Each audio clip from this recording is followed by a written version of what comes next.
আসসালামু আলাইকুম, happy new year সবাইকে। যদিও কালকে হ্যাপি নিউ ইয়ার চলে গেছে, ভিডিওটা কালকেরই ছিল। তো আমি এটা আজকে পোস্ট করছি আর কি। ছোট ভাইয়ের শাশুড়ি দাওয়াত দিয়েছে। আন্টি বলল তোমাদেরকে নতুন বছরের শুভেচ্ছা, নতুন বছর উপলক্ষে সবার দাওয়াত। তো বললাম যে না আন্টি, আজকে কয়েকদিনই দাওয়াত খাচ্ছি, এখন না, বাদ দেন পরে। আন্টি বলল যে না, সবাই চলে আসিও। যেহেতু বছরের প্রথম দিন আমার স্কুলে বাচ্চাদেরকে বই দিতে হবে, আমাদের স্কুলে একটু প্রথম দিন প্রোগ্রাম থাকে।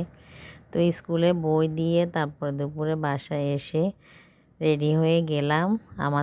আমার ছেলেরা আমার ছোটো ভাইয়ের সাথে আগেই চলে গেছে, আমি আর আমার ভাবি পরে গেছি। তো আমরা যেতে যেতেও দেরি হয়ে গেছে, বাচ্চারা আগেই খেয়ে ফেলেছে, আমরা গিয়ে খেলাম আর কি।